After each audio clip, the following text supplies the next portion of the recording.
वारी म्हणजे भक्ती, वारी म्हणजे समता. जो विठ्ठलाच्या नावाने, संतांच्या विचाराने आणि समतेच्या भावनेने जीवन जगतो तो वारकरी. वारकऱ्यांची मुख्य वैशिष्ट्ये आपल्याला माहितीच आहेत. गळ्यात तुळशीची माळ, रामकृष्ण हरी किंवा विठ्ठल नामाचं नामस्मरण, साधं आणि प्रामाणिक जीवन आणि सर्वांना समान मानणं. जातीभेद कुठल्याही प्रकारचा नाही. पण आता आरोप काय होत आहे? वारकरी संप्रदायात धर्मांध घुसले आणि थेट आकडा 60% सांगितले.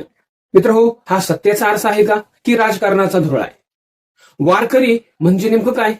वारकरी संप्रदाय हा एक धर्म नाही, ती एक चळवळ आहे, एक प्रबोधन करणारी एक परंपरा आहे.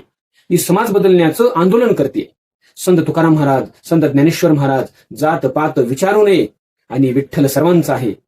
पंढरपूरची वारी लोकशाहीची चालती बोलती शाळा आहे.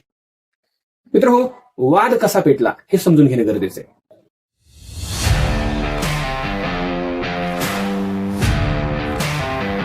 नमस्कार मित्रांनो, मी किशोर पवार. मी आज चर्चा करणार आहे जो महाराष्ट्रामध्ये वाद पेटलेला आहे. एक चर्चा सुरू झालेली आहे की वारकरी संप्रदायामध्ये धर्मांध घुसले आहेत, तेही 7%. तर जाणून घेऊया कशा पद्धतीने हा वाद सुरू झालेला आहे. वादाची ठिणगी पडली जेव्हा शरद पवार यांनी विधान केलं.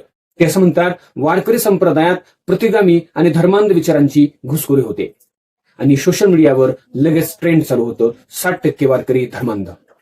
इथूनच खऱ्या अर्थानं विषय पेटला. मित्र हो, ग्राउंड रियालिटी काय समजून घ्या. आता खरी गोष्ट आहे आणि ती मैदानावर काय दिसते तेही पाहूया आपण.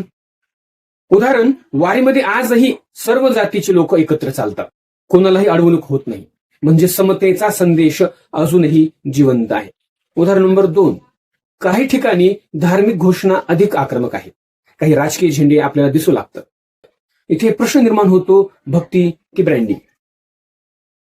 तिसरं उदाहरण म्हणजे सोशल मीडियावर वारकरी नावाने द्वेषपूर्ण पोस्ट केले जाते, धर्मावर आधारित विभाजन केलं जातं. पण हे खरे वारकरी आहेत का की नावाचा वापर केला जातो, हे आपण या ठिकाणी उभा राहणारा प्रश्न समजून घेणे गरजेचे. काही वारकरी संघटनेने सांगितलेलं आहे, आमच्या परंपरेत बदल करण्याचा प्रयत्न होतोय. पण त्याच वेळी दुसरी बाजू सुद्धा आपल्याला समजून घेणे गरजेचं आहे, ही फक्त बदनामी आहे. आकड्यांचा खेळ काय ते समजून घ्या मित्र. सर्वात मोठा प्रश्न आहे की 60% आकडा जो सध्या ट्रेंडिंग वरती आहे तो कुठून आलाय? कोणतं सर्वेक्षण केलं बरं इथे? कोणती सरकारी रिपोर्ट या ठिकाणी पाहिली?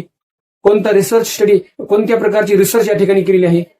म्हणजे काय, हा आकडा भावना पेटवण्यासाठी वापरला गेला असण्याची दाट शक्यता आहे.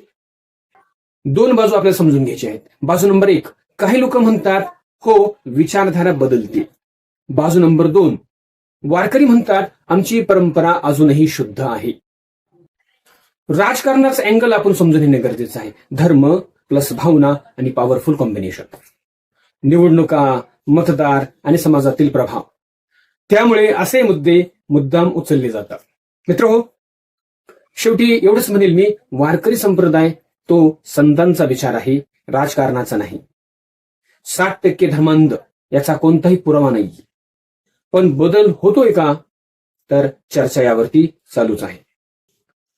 वारकरी संप्रदाय धर्मांध नाही, पण धर्मावर राजकारण नक्कीच घुसलेलं आहे. तुम्हाला काय वाटतं, वारकरी बदलतोय की राजकारण या ठिकाणी खेळलं जाते? कमेंटमध्ये नक्की सांगा. जर आपण आमच्या चॅनलवरती नवीन असाल तर सबस्क्राईब करा, व्हिडिओ लाईक करा, शेअर करा आणि आपलं मत नक्की नोंदवा. पुन्हा भेटू नवीन विषय घेऊन. तोपर्यंत जय हिंद, जय महाराष्ट्र.